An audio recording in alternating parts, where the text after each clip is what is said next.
Hello, welcome back to Space Engineers! In today's video, we'll look at another small block land vehicle that once again uses wheels in a untraditional fashion by having them on their side and having the vehicle propelled around by some atmospheric thrusters. This vehicle goes one step further and has an automated system set up by some vent controllers, so when we hop into the cockpit, the wheels fold down, then when we hop out, they'll fold back up to as they are right now. Yes, this vehicle is called the B4-D MiniBike, which is this glorious thing over here, and it comes in a very yellow, white and greyish block design.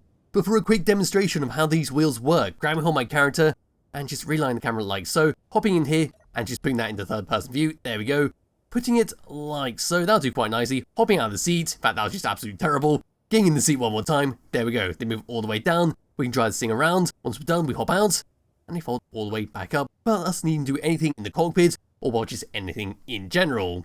But yes, this thing, with how it's been set up, can only go at about 20 meters per second, and this is a restriction the creator put in place because it will explode very quickly when you go above that. So for a quick demonstration, drive this thing around with the HUD up, here we go. We're just going to glide around on the surface. It's very silky, very smooth, as it does it on at least the sandy surface. We're only going at about 20 meters per second. Occasionally we'll go up to about 21 meters per second, and then it'll quickly go back down. But we come to a stop, here we go. Now just come into the I menu and to remove the speed limit, so finding the event controller, there it is, got one controlling the speed, turning this off, finding our wheels once again.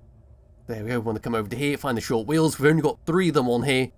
I'm just going to put the, let's put the power all the way up, and the speed limit all the way up, and now off we go once again.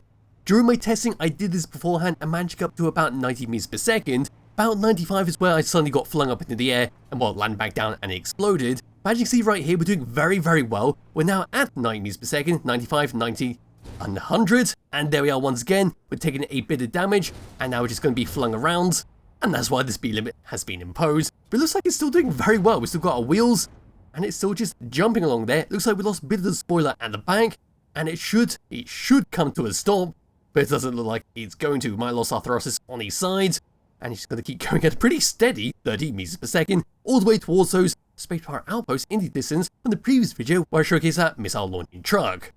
But anyway, coming to a stop, we're just going to drop ourselves down right here. That can just go on its merry little adventure. And here we are once again.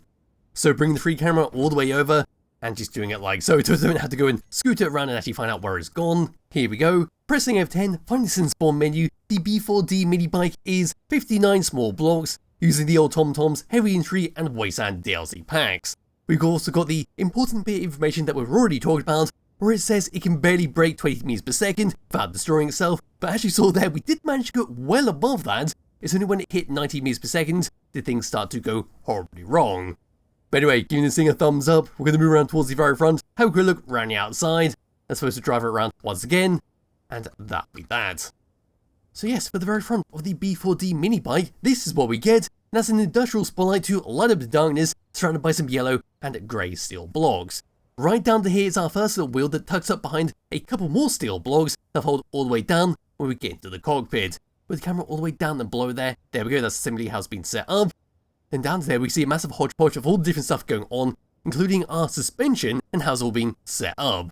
But anyway, we come all the way back up, here we go, and around onto the side. There we are. So we see our standard cockpit right in the middle to actually drive this thing around. Some fantastic use for our beam blocks coming all the way across to some flat atmospheric thrusters for our left and right. There's our rear wheels and how they've been set up. Around towards the very back here we are. So we've got ourselves our gyroscope to make sure we can spin this around, which can be very much needed, especially with these types of vehicles that don't have a traditional driving pattern. There's another flat atmospheric thruster to boost us around. Then right above our gyroscope we see our spoiler made out of some unfinished armoured panels and some finished armoured panels. Moving all the way up and looking down, there we are, not too much to talk about there, but there's our wheels, there's our saddle cockpit, there's the strap of white in the middle, then all the way down underneath it once again, here we are, so better look over here, and there we are, there's the bottom of our saddle cockpit, and then towards the back there is our event controller, and a gyroscope to spin this thing all the way round. And with that, time for me to grab on my character, get back into the cockpit, and just drive it around once again. And this is simply the beauty of having the wheels set up like it is. We just keep spinning this thing all the way around like so. No risk of this thing blowing up whatsoever. We just spin this around even on the spot. It's absolutely fantastic to drive these types of vehicles around. And it's so much better compared to the more traditional wheeled vehicles. But the one thing the traditional wheeled vehicles have over this is the stability and not just randomly blowing up when driving it around at high speeds. Here we go one more time. All the way across. and putting that up, and there we are. There's the space pirates in the distance. Thought there wasn't a camera on here, I was about to zoom all the way in. But I suppose to end this video, because there's not too much else to talk about with this, we're just going to fly all the way through these space pirate outposts and see if we come out in one piece on the opposite side. It's going to be very difficult, so they do have Gatling guns, they do have rocket launchers, and we are travelling at 20 meters per second. So we're hiding the HUD, zoom all the way down like so, and away we go. Might actually take a bit of time to get all the way over there, but if it does take too long, I will just cut that out, and then just come back when we're a bit closer.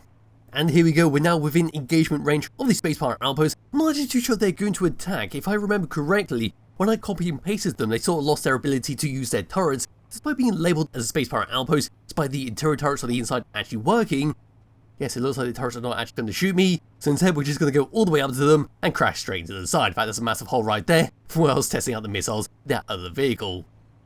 So here we come, all the way up to this, and in 3, 2, 1, straight into the side. And there we are, most disappointing crash. But yes, this vehicle is a lot of fun, very self-explanatory what it does, and could prove a little bit of fun to use in survival mode or to drive around in general in creative. Might even be worth downloading this to check out how the wheels have been set up, especially how the folding up and down has been set up in the event controller. You may want to apply that onto a much larger vehicle, because it could end up being quite an interesting design if you are capable of doing that. But yes, that's pretty much it for this video and all that has to offer. There'll be a link to its description below to check it out and play around yourself. Highly recommend you do. I'll be back with another video some point soon. Bye bye.